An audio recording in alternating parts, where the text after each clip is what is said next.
On a la chance d'avoir des artistes avec nous ce soir ou en cette fin d'après-midi, ce qui est toujours un privilège immense, et surtout qu'ils acceptent de se prêter au jeu de la modalité colloque, qui n'est pas toujours la plus, la plus vive pour des artistes, mais qui pour nous est probablement la motivation la plus grande à rester jusqu'au bout. Donc on les remercie tous les trois. On va commencer à discuter avec Bintou Dembélé, parce qu'elle nous fait en plus l'honneur, en plus de nous faire l'honneur de discuter avec nous, celui de faire une performance à la suite de cette table ronde, donc d'ici environ 3/4 d'heure, à laquelle je vous mènerai, puisqu'elle a lieu dans une autre pièce juste un petit peu plus loin à gauche. On enchaînera, mais pour l'instant, elle a bien voulu nous parler un peu de son travail et de chorégraphe, et également de nous présenter peut-être, Bintou, si vous voulez bien, de nous présenter également la performance que vous allez faire ce soir. Juste peut-être pour être plus poli, c'est moi qui improvise là. On a également Aimé Mpané qui est là, qui a une œuvre donc exposée dans l'exposition, c'est le cas de le dire, qui nous parlera également de son travail et peut-être de sa relation, enfin à travers l'œuvre qui est exposée, mais aussi à travers son parcours dans l'exposition, de ce qu'il en a pensé, qu'est-ce que ça veut dire d'être intégré dans un tel parcours et de faire écho, si c'est le cas, en tout cas, s'il veut bien se prêter à cette discussion. Et ensuite, Alexis, qui est là aussi, qui est un artiste international, qui n'a pas d'œuvre dans l'exposition et qui a donc encore plus de mérite de venir aujourd'hui discuter avec nous, qui va nous présenter son travail et qui a vu aussi l'exposition. On a à peine amorcé une discussion, on était aux antipodes, mais c'était très intéressant de l'entendre sur son expérience aussi de l'exposition. J'imagine qu'après nous avoir présenté son travail, il pourra nous dire un peu plus publiquement aussi ce qu'il a ressenti dans ses premières, parce qu'il y en a eu 2 visites, c'est ça, 2 visites de l'exposition. Mais pour commencer, parce que Bintou sera obligée de nous quitter pour rejoindre la salle où elle fera la performance après, nous commençons par l'entendre à la fois sur son travail en général et sur cette performance à venir en particulier. Merci. Bonjour tout le monde. Alors j'aimerais dans un premier temps remercier Lorraine de m'avoir conviée à performer, et puis parce que vraiment il y a un accueil très chaleureux, c'est assez rare, et vraiment merci beaucoup Lorraine, et puis tous les membres qui ont créé l'exposition Le Modèle Noir. Malheureusement je ne l'ai pas vu encore, je suis un peu coupée du monde en ce moment vu que je suis sur un opéra-ballet qui sera produit le 27 septembre à l'Opéra Bastille, donc j'ai besoin de m'isoler, donc j'ai pas eu l'occasion de la voir, je pourrais pas converser à cet endroit-là. Alors, pour essayer de me présenter, parce qu'en fait j'ai répété, j'étais à l'endroit du corps cet après-midi, je vais essayer de revenir à l'endroit de la parole. Alors je me définis d'origine hip-hop. J'ai été façonné par cette culture de l'image et de la rue à travers une émission qui s'appelait HIP en 85, et ce qui m'a permis d'être l'une des premières. Et à un moment donné, ça m'a manqué d'avoir d'autres fondations qu'une culture états-unienne. J'ai eu le besoin d'essayer de considérer les périphéries d'où je viens. Et malheureusement, je n'avais pas suffisamment de repères. Mais à cette époque-là, je travaillais beaucoup en Guyane française. Et j'ai découvert la communauté des Bushnangés. Et donc, toute la pensée autour du marronnage. Ensuite, j'ai rencontré Sylvie Chalet, qui m'en a énormément parlé. Et par la suite encore, Denetem Twambona. Donc le marronnage qui est la fuite des esclaves en forêt ou dans la montagne pour la Réunion. Et moi j'essaie de calquer cette pensée, cette philosophie à l'underground, la rue, les périphéries, en disant que des cultures comme le hip-hop, mais plus tard comme le crump, le voguing, etc., sont des cultures du marronnage, sont des danses du marronnage. Et qu'il manque à pouvoir relier ces fondations, ces récits-là, à nos danses qui sont coupées, qui n'ont pas leurs racines. Donc c'est un peu ce travail que je fais. En tout cas, j'ai eu besoin de détourner ma culture d'origine pour essayer de lui donner ses fondations, là où on a essayé de nous calquer à l'endroit des danses contemporaines, chose qui ne m'allait pas du tout. J'ai entendu des termes comme afro-contemporain, qui ne m'allaient pas, hip-hop contemporain, qui m'allait encore moins. Donc j'ai été à la quête de ce mot qui serait peut-être plus proche de moi. Et finalement, je me suis rendu compte que c'était que de la perte de temps. Donc ce que j'ai fait, c'est que j'ai essayé de faire comme j'ai fait avec le hip-hop. C'est-à-dire que cette culture est composée de plusieurs danses, du rap, de DJing, de graphe. Et moi, j'ai essayé de convoquer d'autres personnes, donc une chanteuse qui s'appelle Charlène, qui va performer tout à l'heure, un musicien, c'est pas un djembé, c'est pas un percussionniste, c'est pas un DJ, mais c'est un musicien, et d'essayer de reconvoquer à travers l'esprit du cercle, qui était aussi les fondations premières en hip-hop, par le monde de Cypher, et c'est de reconvoquer nos récits. Et donc il y a un film qui m'a scotché pour ça, c'est Les Maîtres Fous de Jean Rouch. J'ai eu besoin de le voir, revoir, en me disant mais c'est ça qui va m'aider à vivre cette espèce de colonialisme dans lequel je suis moi encore aujourd'hui. Comment je me sens dépossédée de mon corps et d'un récit et ces strates qui m'habitent. Donc ce que vous allez voir, c'est une pièce, c'est un ovni, un ovni chorégraphique qui se veut un peu traverser ça. À travers un cercle, repenser sous forme de rythme, mes strates, les strates qui m'habitent. Donc comment j'ai fantasmé l'Afrique à travers une culture états-unienne, et que plus ça va et plus moi je regarde d'où je viens, qui est les périphéries, et comment on a inventé, réinventé, repensé ce lieu-là avec quelque chose de fantomatique en fait. Voilà, aujourd'hui je prends la parole, c'est pas du tout mon endroit, pour dire que c'est pas que de la virtuosité, c'est pas que de l'énergie, c'est pas que un effet de mode. On est dans une rage, on est dans un mode de survie qu'on arrive à transformer, et on a su perdurer. Parce qu'en fait, on a cru qu'on n'allait pas rester longtemps, mais ça fait une trentaine d'années. J'ai commencé à 10 ans, j'en ai 43. J'ai fait le tour du monde. J'ai envie de me la péter, là, désolé. Welcome. Donc voilà, j'ai eu le plaisir de rencontrer Mame Fatou, qui a fait un documentaire, qui a fait le tour du monde et qui a parlé de mon intime aussi, oui, de comment j'habite mon africanité, mes parents étant du Sénégal, et de comment ça aussi, ça me nourrit. De comment ça, à travers le féminin, j'avais besoin de le repenser, le réinventer.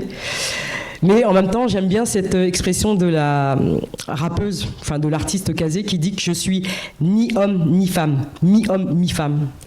Ça, c'est quelque chose qui m'habite aussi. Comment j'habite mon corps, comment je suis en phase avec lui. Et voilà, c'est ce que je pose sur le plateau. C'est une forme d'un moment qui est à 4, parce que je danse avec Nash, une crumpeuse qui n'est pas là. Là, on va vous faire une forme à 3, un truc d'une dizaine de minutes, qui, à travers les rencontres, qui sont notamment celles d'Alexis ou Mame Fatou, ou bien toutes les reconvoque, repense cette forme de rite, en se disant que où je suis chez moi.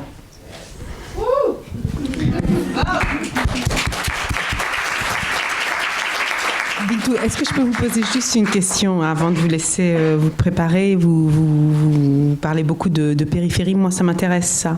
Mais qu'est-ce que vous entendez par périphérie? Parce qu'en disant ça, vous réitérez un centre. Donc où est le centre? Et est-ce qu'on ne peut pas lâcher la périphérie? Est-ce qu'il y a vraiment encore des périphéries et un centre? Alors... Je suis obligée de regarder, parce qu'on l'a rarement fait, on est dans la région parisienne, dans la banlieue, dans les banlieues, on a réussi à façonner. J'ai besoin de le reformuler, parce que médiatiquement, sociologiquement, etc., ça a été bafoué. Ça a été nommé déjà par d'autres. Donc déjà qu'on puisse parler et renommer à nos endroits qu'avons traversé et sué pour que les choses existent, c'est fondamental pour moi. Une fois que c'est fait, donc effectivement, cet esprit du cercle peut être quelque chose qui peut être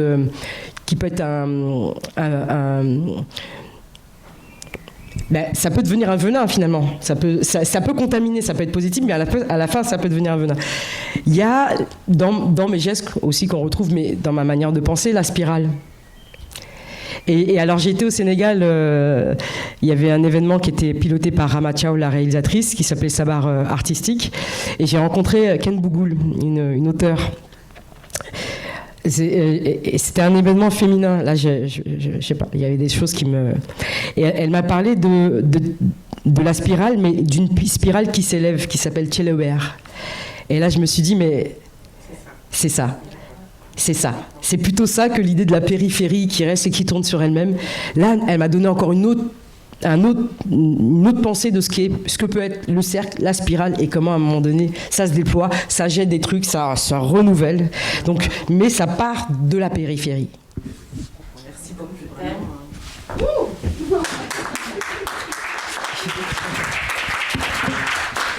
Vous voulez nous dire quelque chose en préparation à ce à quoi on va assister dans une demi-heure à peu près, ou est-ce que non? On y va, on verra et...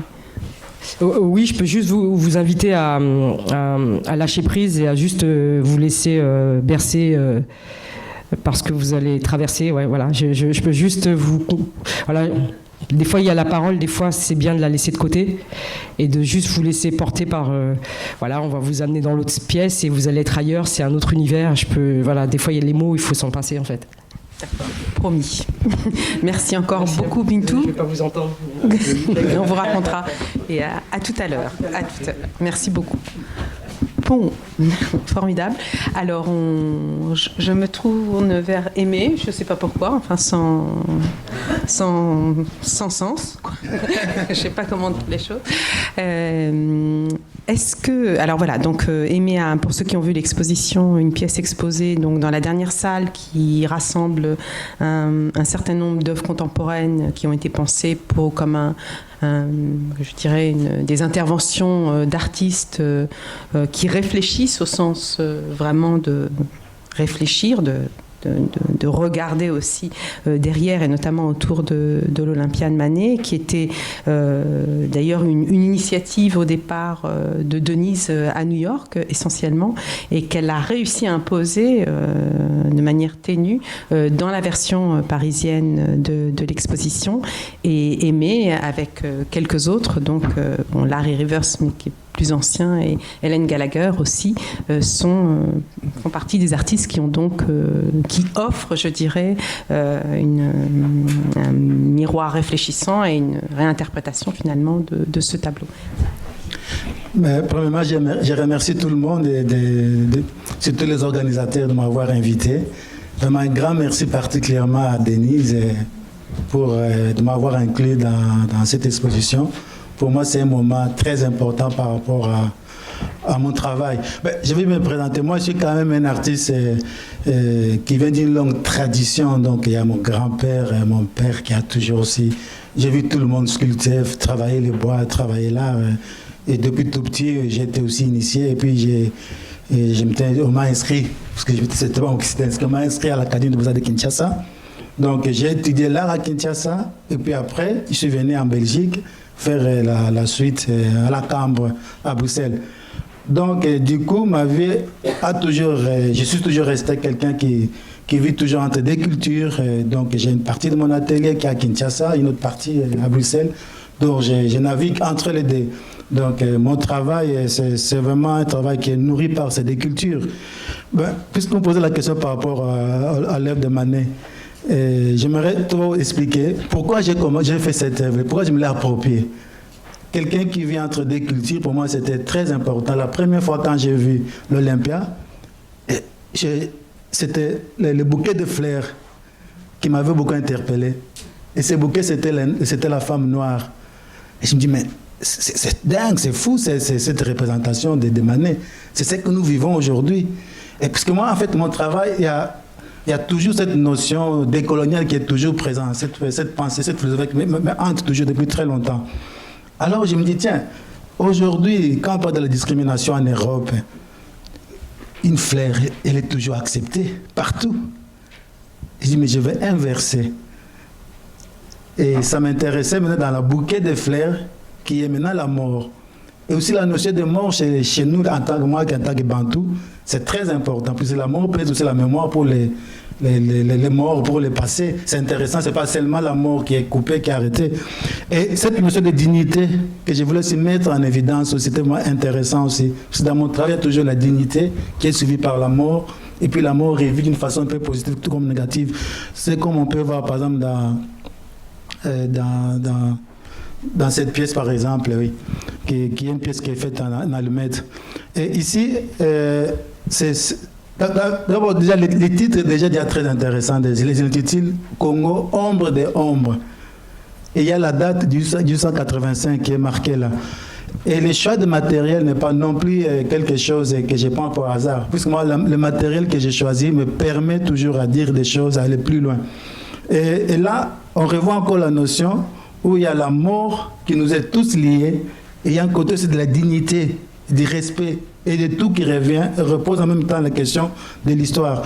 Donc c'est des thèmes qui viennent souvent, qui sont très présents, qui sont vraiment dans mon travail, qui reviennent tout le temps. La mort, la dignité et la culture, soit la mémoire des ressuscités, par exemple, les gens qui nous hantent, par exemple, comme Lumumba, par exemple, Patrice Lumumba, la mémoire qui disparaît, qui réapparaît, c'est des choses qui m'ont toujours intéressé. Ou soit quand je travaille, par exemple, et comme ici, c'est aussi d'autres morts que je remets en vie, par exemple, qui nous donnent quand même toute une histoire et qu'on peut encore modèle en tant que noir. Ici, par exemple, j'ai pris le modèle de Otabenga. C'est l'histoire d'un pygmée qui a été ramené, qui vient du Congo. Puis, en fait, moi, je l'ai découvert puisque j'ai effectué ce voyage, c'était en 2006, à Lodya, parce que j'allais voir... J'allais dans le village de Lumumba. C'est là où j'ai appris l'existence de Otabenga. Et puis finalement, je suis allé aux États-Unis quand j'ai eu ma résidence et que j'ai fait les travaux tout autour d'Otabenga. Et l'autre là, c'est Booker T. Washington. C'est des mémoires qui reviennent toujours dans ressusciter les morts comme ça, qui nous hantent et qui nous donnent encore un peu de oui. Donc c'est vraiment ça. S'il y a des questions, j'aimerais qu'on parle par rapport aux questions, ça serait très simple. Je ne veux pas monopoliser la parole. Peut-être juste, vous avez juste évoqué une petite chose par rapport à la mort qui est à la mort, si je ne me trompe pas, par rapport à la manière d'écrire l'histoire. Est-ce que je me trompe? Qu'est-ce que vous voulez dire par là? Oui, c'est ce que vous avez. Dans quel sens? Comment inscrire la mort dans une œuvre d'art, c'est en même temps écrire l'histoire? Pour moi, en fait, quand je parle de la mort, je la relis, j'essaie un peu de ressusciter en même temps la mémoire des gens qui ont constitué notre histoire et qui ont quand même lutté par rapport à tout ce passé-là colonial, qui sont comme des personnages importants dans l'histoire, et comment les ramener en vie, comment les redynamiser, comment peuvent nous servir comme des modèles. Pour moi, ils ne sont pas morts, ils sont vivants. D'accord. Ils vivent avec nous. D'accord. Donc, qui nous donnent encore ces peintres-là de continuer à résister, à changer les choses. Non, parce que c'est intéressant de penser l'art comme ça, c'est peut-être un intérêt personnel qui n'est pas partagé, mais comment penser l'art comme une manière d'écrire l'histoire, ça je pense que c'est quelque chose qui est très fort et qui est porté par certains artistes contemporains, mais pas tous, et je trouve ça tout à fait intéressant. Je ne sais pas si... Oui, pardon. Non, c'est dans ce sens-là que l'œuvre de Manet m'avait beaucoup interpellé. Ouais. Mais ça, malheureusement, comme le disait Isolde, on n'a pas de livre d'or, mais j'ai entendu de nombreuses personnes passer et être encore plus choquées, ne pas forcément voir l'échange que vous avez fait entre, on peut dire, la race des deux femmes, mais plus être choquée par le squelette dans le bouquet. Et ça, c'est assez intéressant finalement, ce qui choque ou ce qui trouble dans la réception de cette œuvre d'art. C'était un petit groupe de jeunes que j'ai vu, c'était beaucoup plus lié justement à l'inscription au déplacement finalement du bouquet comme quelque chose qui est propre à la vie, au printemps de la vie même, et d'introduire comme ça le crâne dedans avait l'air de les déranger beaucoup plus que le fait, je ne sais même pas s'ils avaient vu qu'on était passé à Olympia, allongé à Olympia, ou en tout cas à la Blanche en servante. Non, c'était ça mon intention, vraiment, d'arriver à mettre cette notion-là de la mort en évidence, et qui est la mémoire, que les gens se reposent des questions. C'est tout à fait intéressant. Je ne sais pas s'il y a d'autres questions. Oui, peut-être juste un petit lien par rapport à ce bouquet. Dans la culture occidentale, les fleurs, elles peuvent aussi être une symbolique de vanité et donc de mort. Donc du coup, il y a un déplacement, mais en même temps, on peut très bien retrouver les ingrédients, si on peut les appeler comme ça, et être porteur, en fait, et être un trait d'union. Je peux pas très bien capter la question, s'il vous plaît. Vous releviez le lien entre les fleurs, la mémoire et aussi ce rapport à la dignité. Et puis, moi, je le voyais aussi comme un lien, comme une symbolique de vanité dans la peinture occidentale, les fleurs, hein, et dans les natures mortes. Et par exemple, dans les premières natures mortes en fait, importantes, si on pense à la Hollande, les fleurs étaient exotiques aussi. C'était des tulipes qui venaient d'ailleurs et elles étaient, venant de très loin, elles étaient un symbole de vanité. Donc quelque chose qui nous relierait aussi en tant qu'humains. Oui, mais c'est ça, c'est la continuité. C'est vraiment la vie continue, c'est la continuité. Il y a pas les choses, pour moi, les choses ne s'arrêtent pas. Oui, c'est comme par exemple l'autre tableau que j'avais fait sur Otabenga, là. Ça, je l'avais intitulé « La nature est morte ». C'est les jeux de mots aussi. Je joue beaucoup sur les jeux de mots. D'accord. La nature est morte, c'est celui-ci, non? Oui, c'est la première partie. Celui avec le Congo, avec le cimetière, non? C'est là, par exemple. Ah, d'accord. Pardon. D'accord. Je l'intitule « La nature est morte ». C'est le jeu de mots de nature morte. Donc c'est toujours l'idée de la mort et le bouquet de fleurs. D'accord. Non, mais c'est vraiment... Et c'est des pièces qui sont où, ça? Enfin, ça se trouve où? Là, se trouve dans un musée c'est à San Francisco, oui. Ah ben, un grand musée, alors. C'est une pièce énorme, non? Oui, c'est des grandes pièces, oui. Ah, c'est des grandes pièces, d'accord. Des grandes pièces. Ah, formidable, très bien. Est-ce qu'il y a d'autres questions sur le travail de Aimé? Alors, merci beaucoup. Hein. Bon, c'est formidable d'avoir donc les artistes contemporains ici avec nous, parce que vraiment, je trouve que la question justement, enfin dans votre travail, donc que je découvre, j'avais vu évidemment à l'exposition le détournement, on va dire, d'Olympia, mais je trouve que, bon, ce dont j'essayais de parler tout à l'heure aussi sur la question de la vibration, mais aussi des corps qui sont finalement reconstruits autrement pour nous amener à regarder autrement, justement, des corps qui seront autres corps. C'est très net dans les propositions que vous faites. Donc, est-ce qu'on pourrait dire, par exemple, que vous travaillez sur une notion, puisqu'il y a la relation au deuil et ce que vous évoquez comme la mort, est-ce que ça a à voir avec aussi l'œuvre comme espace finalement d'inhumation, c'est-à-dire travailler sur un vrai rituel d'inhumation qui n'a pas été donné à ces personnalités, enfin en tout cas les figures que vous évoquez, et qui du coup fait que l'art devient, alors on disait tout à l'heure écriture de l'histoire, mais en même temps aussi levée de corps au sens... mais vraiment au sens où on parle de levée de corps pour un enterrement, où il s'agit de reconstituer le corps perdu, disparu, dispersé, et de le remettre en quelque sorte dans la visibilité de notre vie d'aujourd'hui pour faire véritablement une inhumation, enfin au sens rituel et symbolique du terme, ce qui est lié évidemment à l'enterrement, enfin à la sépulture.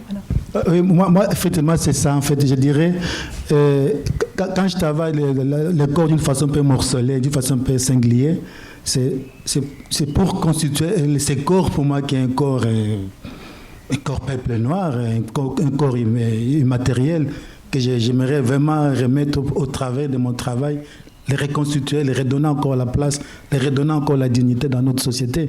Ce n'est pas vraiment un corps comme corps humain, c'est ce corps qui est immatériel qui m'intéresse. Et le rituel qui est tout autour de cela, c'est dans mon travail. C'est tout ça que j'ai fait. Souvent, je vais chercher des fois les personnages qu'on ne connaît pas. À l'époque, quand j'ai commencé le travail sur Otabenga, on ne parlait pas sur lui. Personne ne le connaissait à l'époque. Moi, ça m'intéressait de creuser, d'aller fouiller des choses comme ça, des gens. Et son histoire est très passionnante aussi. Hein. Ça pose beaucoup de questions aussi. C'est un corps comme nation, comme peuple. J'ai un concept J'ai d'abord la notion de corps marron, et évidemment le marron n'est pas le marron de la couleur, hein, c'est le marron du marronnage, donc Bintou en a parlé tout à l'heure, c'est un corps échappé, un corps lié à un espace de fugue, de fuite, donc vraiment lié au marronnage et qui revient aujourd'hui autrement, quoi. Donc à la fois dans la fugue et dans le revenant aussi, enfin il y a des fantômes dans ces images, bien sûr. Oui, effectivement, c'est ça. Surtout nous, les Bantous, moi, en tant que Congolais, en tant qu'Africain, c'est important. Les morts sont vivants, les morts sont là présents. Et des fois, nos morts, on ne les a pas bien vénérés. Quand je parle de morts au sens culturel, au sens de la culture, ce n'est pas bien respecté, mais comment remettre cela en vie? Et qu'on soit conscient que nous existons. Ça, c'est pour moi très important. Après, voilà, il y a les matériaux. Là, on a envie de discuter sur les allumettes. Enfin, ce corps allumette qui est aérien en même temps, mais qui est quand même corps allumette. Bon, c'est intéressant, quoi. Bon, oui, c'est très très beau, très fort. Merci, c'est lui. Donc, je vois qu'il y a d'autres questions.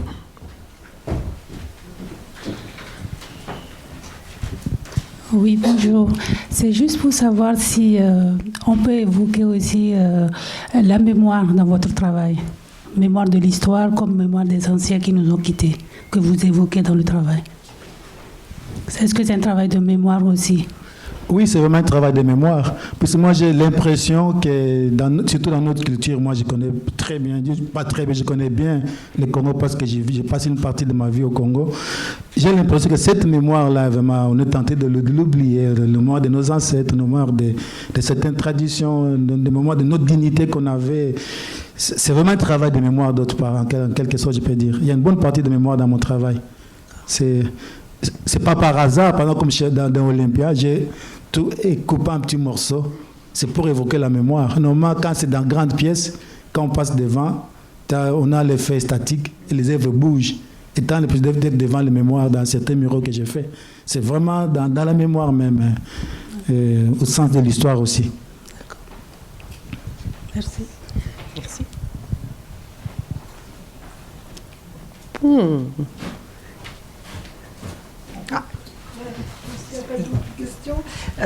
Est-ce que vous pouvez nous parler de l'effet de fragmentation, par exemple? Pourquoi travailler sur des supports? On pourrait penser que c'est la rue, les briques, les effets de fragmentation ou tout le petit découpage qui fait à la fois exhibition coloniale, enfin parce qu'on pense évidemment à une cage, à l'image pour l'Olympia, mais en même temps, ça crée de la fragmentation dans le regard. Oui, c'est bien une longue histoire, mais j'aimerais quand même parler des autres travaux. Oui, c'est arrivé, c'est pas par hasard que je puisse arriver à des éléments comme des fragmentations coupées en morceaux. C'était le premier problème qui était le problème technique que j'ai essayé de résoudre. Et je m'excuse, oui, je peux commencer par exemple par là. Et ça, c'est des travaux que j'ai fait avec des modèles. Moi, quand j'ai choisi ces matériels, les triplex, les multiplex, il y a 3 couches. Les 3 couches me faisaient toujours penser aux 3 couches de la peau. Je l'ai fait un travail sur la peau.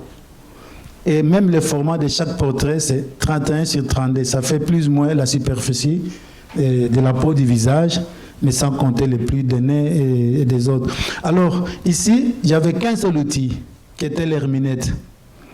Et l'herminette me faisait penser à un pivert, à un oiseau qui va écraser dans les bois, aller chercher des petits vers.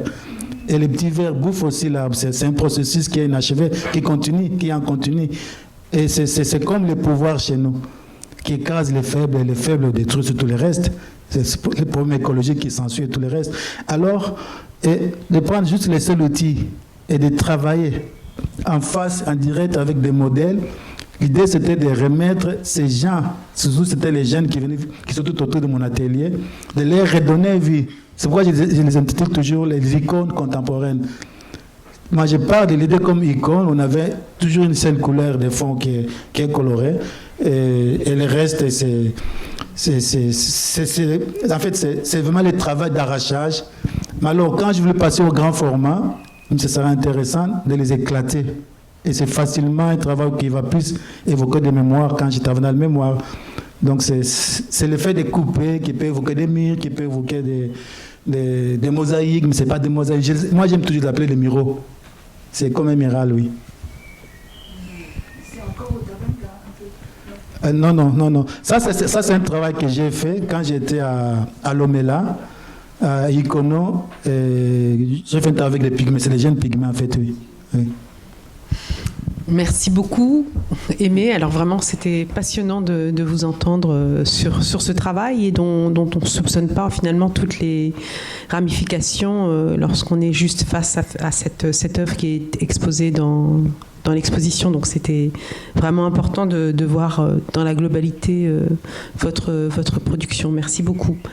Alors on va passer à Alexis, c'est un peu dur, on passe comme ça d'un artiste à l'autre, c'est un peu troublant, mais on va y arriver. Donc Alexis, alors je ne sais pas si... Peut-être on commence par le fait que vous présentiez votre travail, et si vous en êtes d'accord après, juste d'avoir un petit mot d'échange sur l'exposition que vous avez visitée et expérimenté.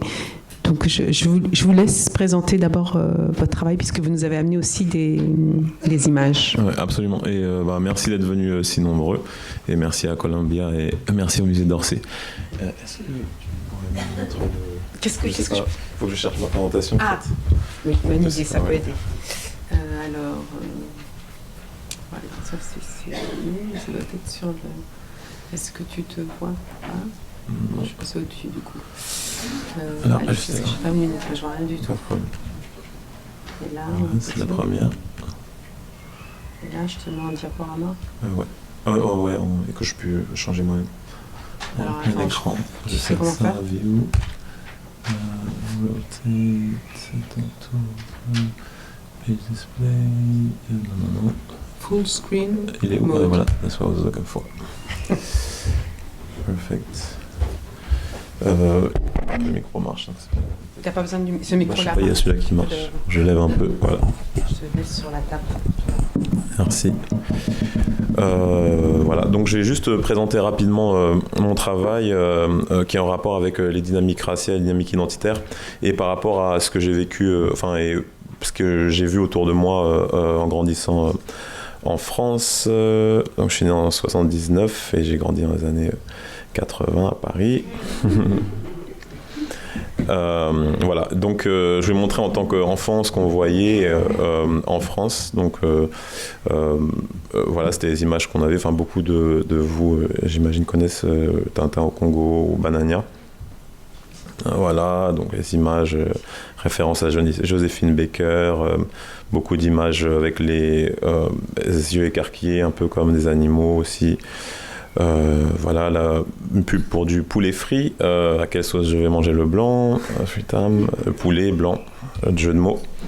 Voilà, mi-choco, le noir, le chocolat, Tintin au Congo, White Supremacy, on the right, sur la gauche. Et je montre aussi comment, rapidement, c'est un dessin que j'ai fait quand j'avais 8 ans,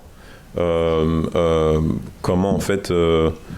dans un sens, quand il y a les images que je vous ai montrées sont premièrement, une chose à dire est que très rarement on avait des images de noir dans le paysage visuel français, que ce soit dans la pub, à la télévision, dans les dessins animés, et quand on voyait, c'était des images que je vous ai montrées avant, pour la plupart. Donc après, il y a une idée de se reconstruction. Toutes ces images aussi viennent de très loin, en fait, d'un espèce d'imaginaire qui a été créé au fil des siècles, et notamment aussi au 19e siècle. Donc voilà, donc ça c'est les dessins d'un jeune de 8 ans qui montrait en fait il y a Gilberto Gil dedans, qui est un grand musicien brésilien qui était aussi ministre de la Culture, et qui était très engagé aussi, qui est de la ville de ma mère, Salvador Bahia, au Brésil. Il y a Yannick Noah, qui était donc le dernier athlète à avoir gagné Roland Garros en France, le dernier Français à avoir gagné Roland Garros en France, Angela Davis, Harlem Désir. Bon, il y a des typos, mais c'est parce que j'avais 8 ans.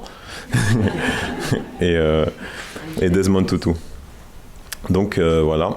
Après, je vais montrer les contre-exemples qu'on avait. Donc, quand un grand problème en France, c'est que en tant que parent, quand on est autour de ces choses-là, comment reconstruire son enfant et comment on a d'autres images et quand on est dans un pays qui a complètement été où il y a des influences qui ont duré quand même quasiment 5 siècles entre le colonialisme et l'esclavage, et où la société contemporaine et encore ces problèmes n'a pas été déconstruite.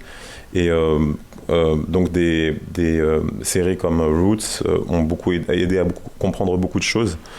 Mais il n'y en a pas assez. Après, il y a mes parents qui m'avaient donné la légende de Chicoré, qui était justement un Africain qui a été réduit à esclavage et déporté au Brésil, qui était un roi et qui a aussi fait du marronnage, qui s'est enfui, qui a recréé un royaume au Brésil.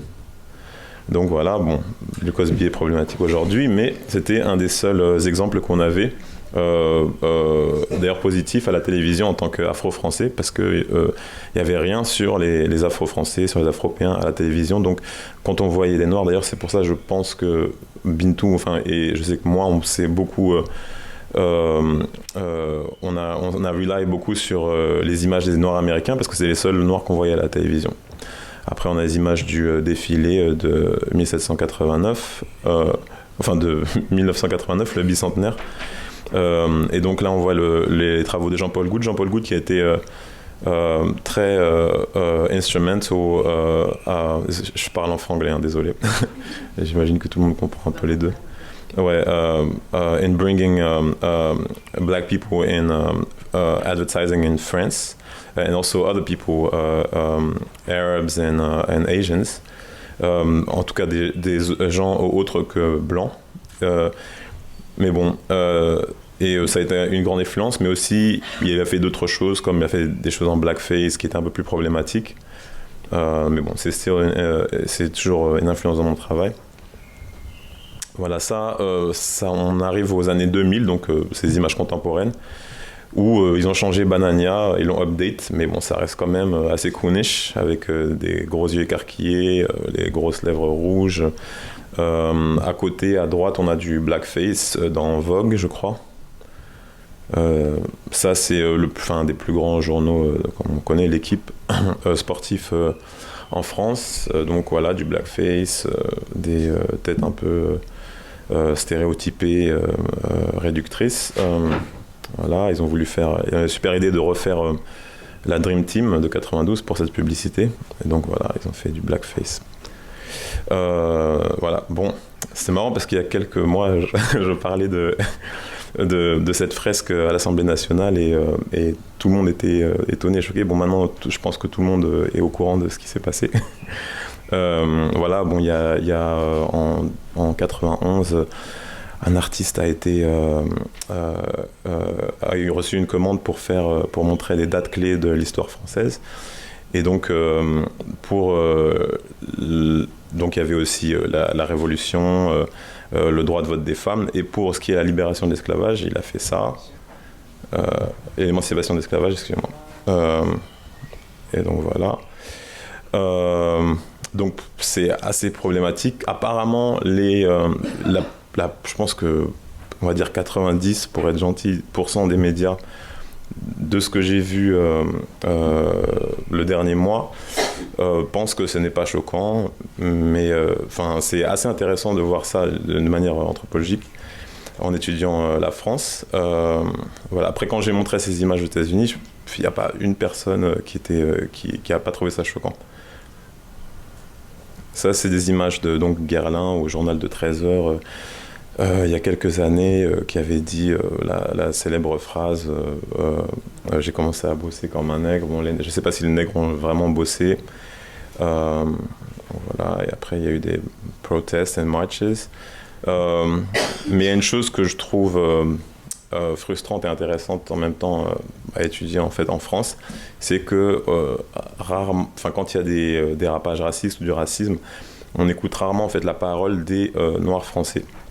On va consulter tout le monde sauf les Noirs français en fait. Donc voilà comment moi en fait j'utilise en fait ces frustrations, ces choses, ces souvenirs, et que je le transforme en travail, que je m'exprime, en fait, que j'exprime ces idées et ces frustrations à travers mon œuvre ou ces aspirations, on va dire. Donc voilà, là on a Marianne à droite, il y a mon œuvre à gauche, Mariam, que j'ai faite en fait à l'université aux États-Unis, à Howard, quand je suis venu aux États-Unis, en fait, en France, on me ramenait toujours au fait à la nationalité de ma mère. En fait, on me demandait ouais, tu viens d'où et tout. Moi, de Paris, je suis né à Paris. Mais à chaque fois, on voulait savoir non, tu viens d'où vraiment. Donc en fait, et ça m'arrivait à moi et à en fait, à tous les Français non blancs. On nous ramenait toujours à la nationalité de nos parents. Et donc en fait, dans un sens, il y a en fait une idée sous-jacente en France comme quoi il y a une hiérarchie de francité. Et donc cette œuvre Mariam à gauche, c'est un peu une affirmation de francité. C'est un travail que j'ai fait sur moi à travers mon travail, à travers mes œuvres pendant une dizaine d'années. Voilà. Et là, j'en viens à mon travail avec les clous, inspiré par les Nkisi Nkondi du Congo. Les power figures sont des sculptures en fait qui sont faites pour protéger leurs détenteurs du mauvais œil. Et j'utilise en fait cette métaphore des clous pour plusieurs. Enfin, il y a plusieurs métaphores dans l'utilisation des clous, qui est la protection. Je pense, comme on travaille parle de l'expérience noire à un niveau global, je pense que les afrodescendants, les Africains, une chose dont on a besoin, c'est de protection en fait, mais et de pouvoir. Pouvoir pas dans le sens colonialiste ou de Napoléon aller conquérir le monde, c'est pouvoir dans le sens de pouvoir s'affirmer, de pouvoir se définir soi-même. C'est-à-dire que on en est à un point où les autres parlent pour nous et définissent qui on est pour nous-mêmes. Voilà. Dans mon travail, dans mes travaux plus anciens, dans le début des années 2010, mes œuvres en fait utilisaient pas mal d'icônes comme Astérix pour parler de cette idée de hiérarchie, de francité. Voilà, dans cette œuvre que j'ai appelée Désintégration à gauche. À droite, il y avait les contrôles d'identité aussi. J'ai pas mal été victime dans ma jeunesse. Et dont les jeunes sont toujours victimes, les contrôles aux faciès aujourd'hui. Et après, là, j'en suis venu. C'était une série que j'ai faite en utilisant des photos d'Africains déportés au Brésil dans les années 1800, réduits à l'esclavage. Et à partir de là, en fait, j'ai commencé à travailler sur un travail un peu plus spirituel. Et voilà. Et ça c'est mon exposition, Le radeau de la Méduse. En fait, je me suis inspiré de l'œuvre de Théodore Géricault, parce qu'en voyant, il y a quelques années, les naufrages, on voyait beaucoup de naufrages de bateaux en fait remplis d'hommes et femmes qui aspiraient à quitter l'Afrique et venir en Europe. Et donc j'ai créé un espèce de parallèle avec le radeau de la Méduse, qui est en fait la frégate de la Méduse en 1816 a été envoyée pour aller coloniser en fait l'Afrique de par le Sénégal, et donc elle a coulé, et donc il y a eu ce tableau de Géricault qui a recréé cet événement historique.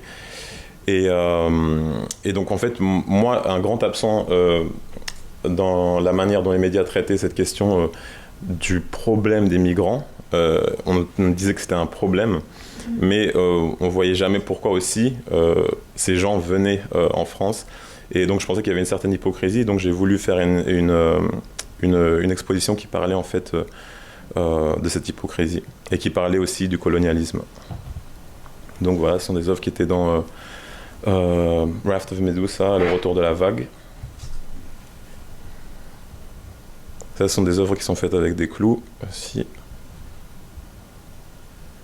J'ai utilisé en fait des choses comme des charrettes qu'on voit. J'ai fait à l'Institut français à Dakar. Et donc je trouvais intéressant d'utiliser des choses qu'on voyait de tous les jours, qui rappelaient un peu la précarité et qui rappelaient en fait les aspirations que beaucoup de gens avaient pour en fait, quitter et risquer leur vie pour aller en Europe en fait.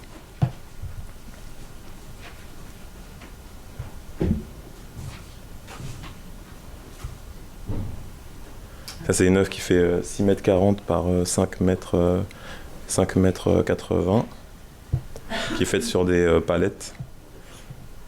Et vous pouvez voir à gauche, en fait, c'est un détail avec tous les clous dessus. Et ils sont dorés aussi. Il y a de la feuille d'or en fait au-dessus. Donc là, on voit à peu près l'échelle. Et j'ai aussi fait faire une pirogue par un artisan piroguier, les bouts, Baysen. Donc j'ai fait couper en deux, qui avait un peu surpris pour faire deux œuvres qui rappelaient un peu un tombeau, un shrine, aussi un lieu de prière aussi.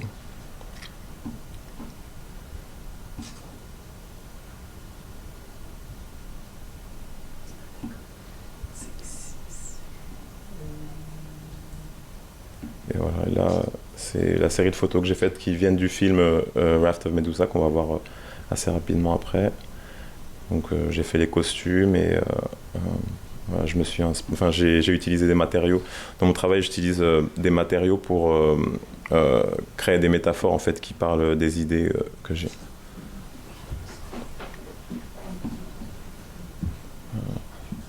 Donc voilà, c'est mes dernières photos, mes derniers travaux, Power Figures.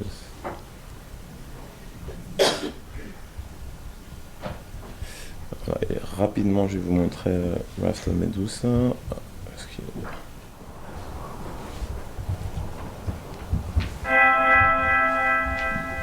peut monter le son un peu. On peut monter le son un peu. Non, ça marche pas. Ouais. Ah, merci.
merci. Je vais juste remettre ça en plein écran. C'est quoi le plein écran déjà? There you go. Merci beaucoup Alexis. Là aussi c'est tout un univers. Assez perturbant, surtout le film.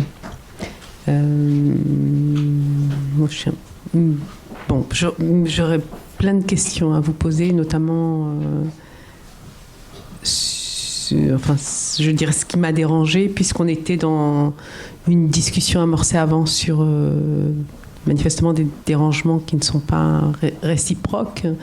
Je suis très troublée par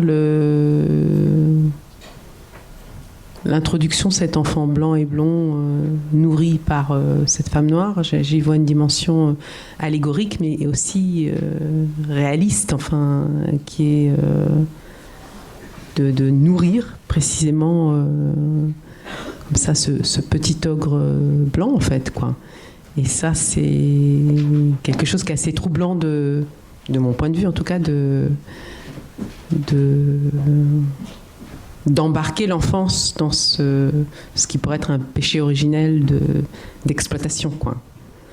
Et est-ce que c'est quelque chose que vous défendez ou conceptualisez?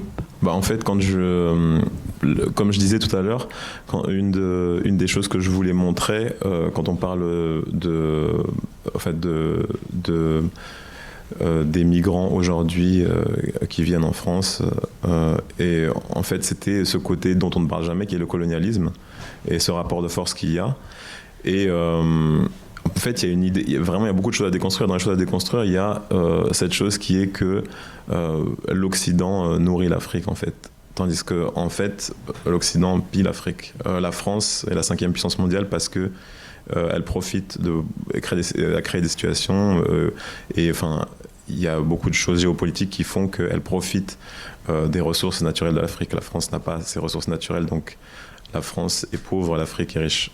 Et c'est ça que je voulais montrer, en fait. Et donc j'ai réfléchi à plusieurs métaphores à comment montrer ça. Pour moi, en fait, cette femme noire représente l'Afrique.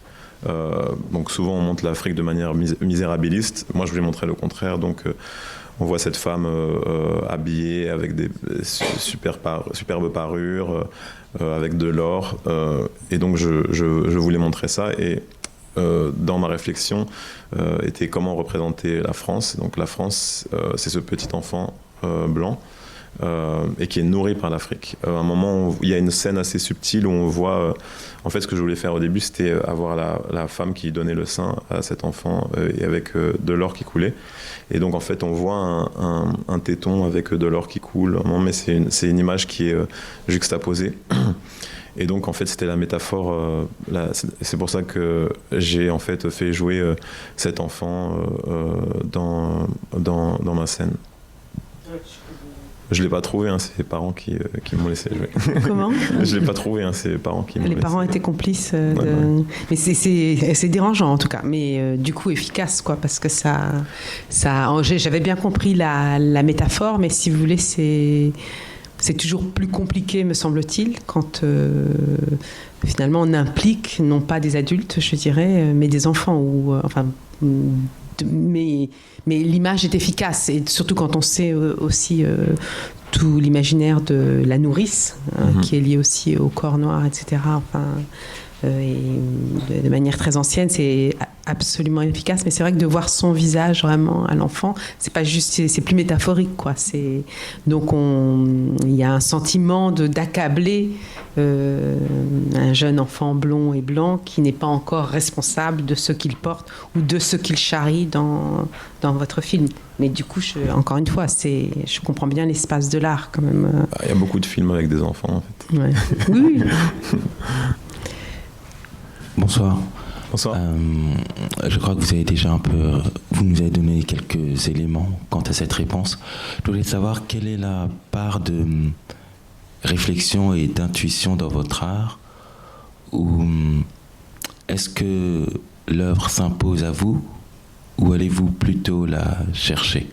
avec des exemples concrets, si possible, quant à des œuvres. Merci. Est-ce que l'œuvre s'impose? J'ai pas compris la question. Est-ce que l'œuvre s'impose à vous? Ah oui. Ouais. Ouais, plus ou moins en fait. Ouais, plus ou moins. C'est-à-dire que en tant qu'artiste, je suis comme toute autre personne qui reçoit des émotions, enfin qui a des émotions par rapport à des informations qu'elle ou il reçoit.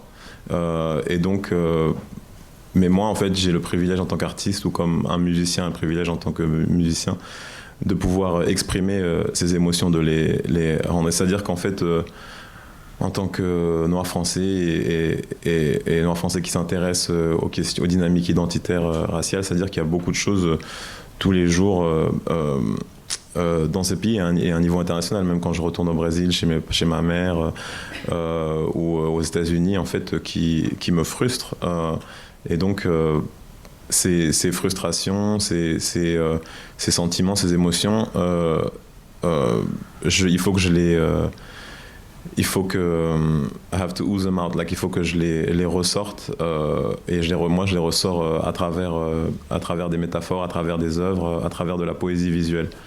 Donc pour répondre à votre question, ouais, c'est plus un besoin et donc après les œuvres sont réfléchies et donc elles sont créées, mais ça part beaucoup de sentiments. Allô, pardon. Oui, je voulais juste rebondir sur le sujet qu'on a abordé avec l'enfant, parce que disons que la question s'adresse pas forcément à vous l'artiste, mais aussi à vous qui avez abordé ce sujet, dans le sens où je comprends que ça vous ait heurté, enfin voilà, oui, heurté je pense, mais j'ai beaucoup aimé le fait d'avoir fait jouer un enfant dans le film, parce que on a tous été enfants un jour, et pour les personnes concernées les personnes racisées qui ont été amenées à subir tout simplement du racisme, des discriminations ou autres, et c'est pour ça que je trouve que le parallèle est fait, parce que le petit, ça se voit, il est innocent, il mange du riz, il n'a aucune idée de la symbolique que ça peut apporter au lecteur,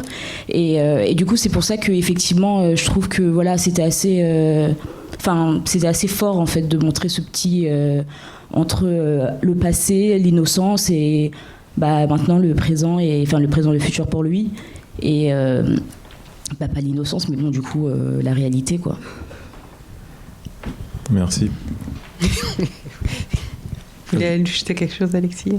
Non, en fait, si, peut-être que ouais, et dans ce sens-là, ouais, en fait, il y a aussi une chose, pendant que je filmais, il y a une chose que j'ai vue, c'est vrai qu'il y a, on a un peu peur aussi pour l'enfant des fois avec la musique et ça, mais c'est quelque chose, je trouvais, qui était intéressante aussi.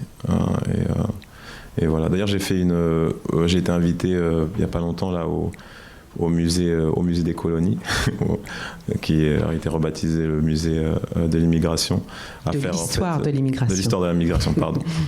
À faire en fait une performance de Raft of Medusa, et où on allait même plus loin, où on a carrément jeté en fait, ou déposé l'enfant par terre, et on l'a abandonné, ce qui montrait en fait un fantasme de scission avec la France-Afrique en fait. Oui, mais alors, pardon, je reviens, mais alors pourquoi cela devrait-il être porté par un enfant? Est-ce qu'il n'y a pas quelque chose de... Comment? Parce qu'il est plus petit. Ah, c'est ça, c'est la minorité, ouais, statut mineur de... Ouais, c'est-à-dire qu'en fait, c'est ce continent énorme, cet éléphant qui est tenu par une fourmi. Et qu'en fait, voilà. En fait, je reviens aussi sur l'enfant. En fait, moi, j'avais compris que si vous avez choisi l'enfant, c'était justement pour dire que le sujet n'est pas passé, que le sujet est encore présent. Donc, si vous choisissez une personne âgée, c'est comme si, on parle du passé, alors que l'enfant, l'histoire, enfin le sujet est encore d'actualité. Pour moi, c'est comme ça que j'avais compris le choix de l'enfant. C'est une vision intéressante. Merci. C'est marrant parce que j'ai assisté à plusieurs de tes conférences. On n'a jamais autant parlé de l'enfant. Je crois que c'est la première fois. Et donc, c'est marrant. Et donc, oui, donc, Alexis était en résidence dans mon université et un étudiant a écrit son papier final sur la pièce, et en fait l'interprétation de l'étudiant que moi j'avais trouvé très très très bonne était que on a souvent cette impression que la France est un pays arrivé, fini, d'accord, donc qui est né déjà adulte, qui était un empire qu'on n'imagine pas avoir été un empire qui a dû être fait, et donc l'image du bébé, ça montre que voilà, c'est un pays qui a commencé tout petit et qui a dû grandir, se faire, être nourri par les forces qui étaient dans l'Hexagone, mais aussi les forces qui étaient en Outre-mer, l'Afrique, et donc on n'a pas l'habitude de penser à la France comme ayant pu avoir un début ayant commencé fragile, parce qu'on a toujours ce roman national que nous-mêmes, moi je suis enseignante à l'étranger, on est les premiers pourvoyeurs de ce roman, donc de montrer toujours un pays très très conquérant, qui a une culture très assise, très forte, et donc moi je trouve que l'image du bébé, et quand j'ai lu ça comme ça, cette explication de l'étudiant, ça a du sens, donc de penser que ça a été un pays qui à un moment a eu besoin, comme un enfant a besoin d'une mère pour se tenir debout, parce que les jambes flageolent un peu, donc voilà, le bébé. Je sais pas ce que quelqu'un d'autre pour le bébé, le bébé. En fait, pour rebondir sur ça, c'est c'est quelque chose que tu enseignes dans tes cours, mais c'est vraiment cette idée. Moi, quelque chose qui me dérange beaucoup dans mon vécu en France et mon expérience française, c'est cette idée du mythe national, en fait, et qui est vraiment à déconstruire. Et c'est vraiment une des bases de beaucoup de problèmes que nous avons, et des problèmes d'incompréhension et entre différents Français. C'est cette déséducation, miseducation volontaire, qui vient de cette idée de la construction nationale et du mythe national, et où on retire toutes les choses qui sont honteuses, et on met que les choses qui sont glorieuses. Comme tu dis dans ton cours, on parle de la beauté de la langue française et de l'unité de la langue française, mais on ne parle pas des 15 000 Vendéens qu'on a décapités parce qu'ils ne voulaient pas parler le français. On parle du rôle positif de la colonisation, on ne parle pas des gens qui ont été tués, violés, des richesses qui ont été exploitées. On ne parle pas de ça. Et moi, je pense qu'en fait, on doit mettre les choses à plat et parler de l'histoire telle qu'elle est. Et il y a cette espèce de fantasme que si on raconte les choses telles qu'elles sont, les gens vont se réveiller et faire une deuxième révolution française et aller tuer tout le monde. Tandis qu'en fait, c'est l'histoire, il faut juste la raconter, quoi. C'est l'histoire commune des Français. Et là, je pense que il y aurait moins de séparation entre les Français et de différends entre les Français si on avait tous une histoire commune qui était un peu plus objective, on va dire, et plus réaliste. On pense à la commission Vérité et Réconciliation, c'est-à-dire vraiment là. Oui, non, mais je suis entièrement d'accord avec vous. Et donc je pense que aussi pour ça, il faut avoir des images fortes pour équilibrer la balance des fois aussi. Non, oui, absolument. Ça marche d'ailleurs, puisque quand on est ébranlé, c'est que ça a eu lieu au moins. Donc c'est une preuve que ça marche. Y a-t-il d'autres questions ? Sinon, je me dis qu'on a juste à peu près 30 minutes de retard pour Bintou. J'avais promis vers 18h10. Donc s'il n'y avait pas d'autres questions, nous dirigerions vers la salle de sa performance, après avoir remercié nos deux artistes. Non, sauf s'il y avait quelque chose. Pardon.